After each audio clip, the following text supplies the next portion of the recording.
again, guys. Dr. Tim Newton with Inspire Movement PT. We're going to talk a little bit about what you can do to get more comfortable in the Aero position. There are probably 15 or 20 different things that we can do to get your body more flexible and able to hold in the Aero position. We're going to talk about just one of them today. We're going to talk about what we need to do for the shoulders.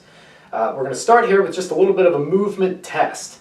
What we need to be able to do in Aero is have legs straight and kind of be like this. So what we're going to do, we're going to just kind of focus on that top half of our bodies. You're going to sit kind of like this and let your low back round a little bit. Not that that's what we're striving for, but let it round.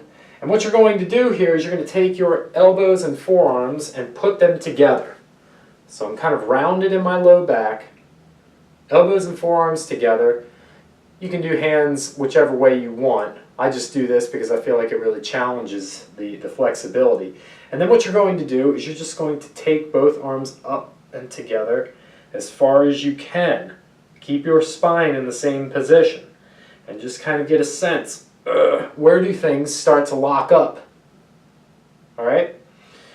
Then, once you've gotten to that limit, take one hand and slide it a little farther. See how far it goes. Then bring it back and take the other hand and see how far it wants to go.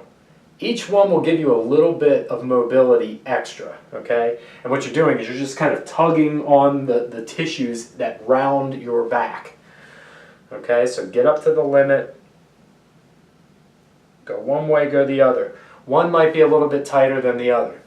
What we're testing here is the flexibility in the muscles of the back of the shoulder, and in particular, the lat. When your lats are tight, you're going to have trouble rounding and doing this, and that's precisely what we need out of our shoulders when we're getting into that Aero position.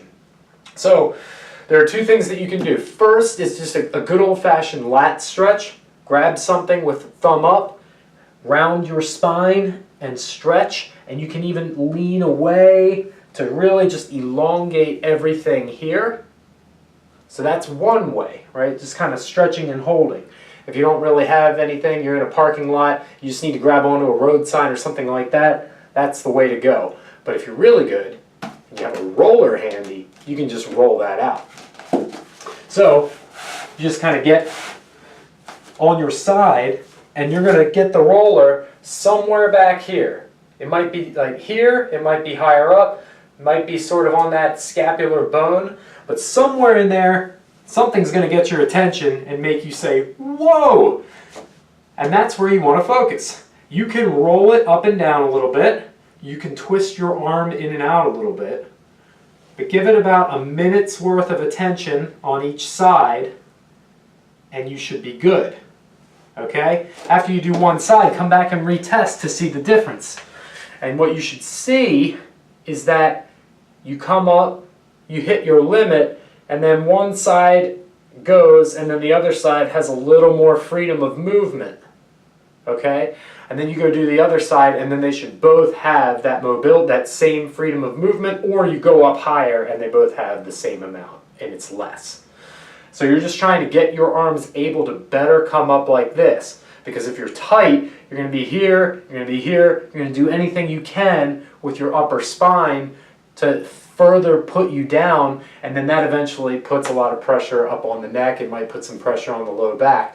So you just want every part of in the chain to do its job. Now, this is a quick fix before you're getting ready to go out on a long training ride.